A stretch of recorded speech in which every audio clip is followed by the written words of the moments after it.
Beleza, pessoal? Agora que a gente já tem nossa esfera rolando com física, derrubando objetos, já que a gente colocou componentes nos nossos objetos, chegou a hora de a gente começar a fazer os scripts para ter um pouquinho mais de controle sobre como o jogo funciona. Vamos lá? Então tá. Primeira coisa aqui, a gente tem a nossa bola rolando, já derrubando objetos. Então, preste atenção, tá, pessoal, para fazer as modificações antes de começar essa parte, sair do Play Mode, porque lembre, todas as modificações que a gente faz aqui enquanto esse jogo está rodando, na hora que eu saio do Play Mode ele reseta, tá? Então, agora no modo normal, a gente vai primeiro criar uma pasta chamada scripts, beleza? Para ter uma organização do nosso código, e dentro dessa pasta vamos criar esse monobehavior script e já dar um nome aqui, por exemplo, de moveball, tá? Vai ser um script responsável por mover a minha esfera. Com ele criado, vai levar um tempinho para ele importar esse script, tá? Lembrando que se eu olhar aqui no Show Explorer, na nossa pasta da Unity, toda essa pasta de projeto que a gente tem aqui, nada mais é do que uma pasta no meu computador. E o meu arquivo de script, eu consigo ver ele aqui, ó, e editar ele aqui. Ele é um arquivo de texto. Nada mais é do que um arquivo de texto com as instruções. Então, o código que a gente está vendo, literalmente é um arquivo de texto aqui com as instruções. A diferença é que a gente está abrindo aí no Visual Studio, nessa IDE, que vai ter um pouquinho mais de facilidade para a gente. Então, com esse script criado, a gente pode explorar um pouquinho aqui como que funciona as partes desse script na Unity. Com coisas importantes a gente notar, tá? A gente tem aqui este using aqui em cima, isso indica que eu tenho as bibliotecas da Unity disponíveis para este projeto, beleza? Então, conforme a gente coloque mais coisas, outras bibliotecas vão sendo incluídas aqui. Este public class indica que tudo que está entre essas duas chaves aqui, indicado nesse pontilhado, isto é a classe que representa o meu script, beleza? Então é aqui dentro que eu vou colocar todas as minhas instruções.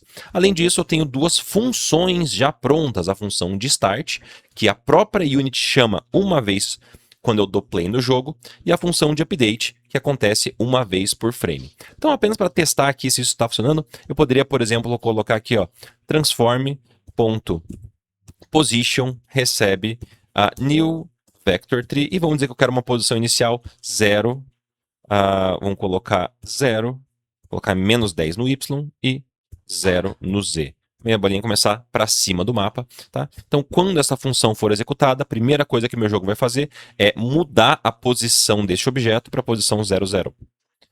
E no update também eu posso colocar algum código aqui. Então, eu poderia fazer uma coisa do tipo assim, transform.localScale recebe transform.localScale, vamos fazer o seguinte, mais new vector tree 111, só que multiplicar por um valor pequeno aqui para a gente ter um teste, colocar em meio por cento aqui, 0.05f. Então, o que vai estar acontecendo nesse código? Vamos fazer a nossa leitura aqui. No momento que eu der play, no start, a posição do objeto aonde esse script estiver vai para 0, menos 10 e 0.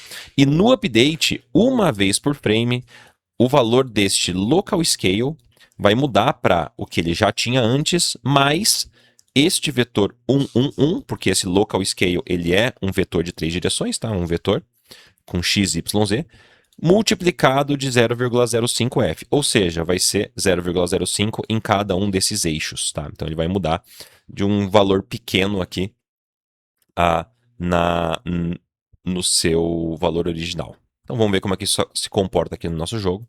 Então agora ele vai reimportar esse script e algumas coisas importantes a gente tem que levar em conta, que é o seguinte: o script por si só, ele está aqui na cena e ele não faz nada, ele precisa estar colocado em um objeto para ele agir. Qualquer objeto que eu queira. Por exemplo, se eu quiser que essa cápsula aqui tenha este comportamento, eu posso arrastar o meu script, apesar de eu chamar ele de moveball, para cima dessa cápsula. Veja, ela agora tem esse script. Então, quando eu der play no meu jogo, a primeira coisa que vai fazer é a cápsula pular para aquela posição que eu indiquei, menos 10 no Y. Então, ela vai subir, ó, lá para baixo, e ela começa a crescer de acordo com a minha programação, beleza? Se eu colocar esse script em qualquer outro objeto, ele também vai ter o mesmo comportamento, tá? Então, eu poderia colocar esse script aqui na minha esfera, ela vai ter o mesmo comportamento. Se eu colocar esse script aqui no cubo da parede, ele vai ter o mesmo comportamento. Qualquer objeto que eu colocar um script, ele vai se comportar desta maneira, certo? Então, lá. Agora, eles mudam para posição, né? A esfera está ali, todo mundo se comportando dessa maneira que foi indicado. Esse script aqui não faz nada, tá? É uma pequena brincadeira, então a gente pode remover, né? Botão direito, remover esse componente daqui. Vou remover esse script aqui da minha esfera e vou remover ele da minha cápsula, tá? Então, isso aqui é somente para a gente entender que a função start é chamada uma vez no começo do meu jogo e a função update é chamada uma vez por frame. E eu consigo entender aqui a instrução, como ela está funcionando, né? O transform.localScale nada mais é do que, quando eu olho aqui no meu objeto, é este scale, a escala do meu objeto. Então, o que eu estou fazendo, essencialmente, é uma vez por frame, somando um valor nesse scale e aumentando o valor do meu objeto. É isso que eu estou fazendo em cada um dos eixos, automatizado no meu código. E a transform.position nada mais é do que esses valores aqui iniciais, transform.position. Então, pessoal, com isso daqui, a gente criou um script e tem uma breve ideia de como funcionam as funções de start e de update e que eu posso alterar valores do meu transform, por exemplo.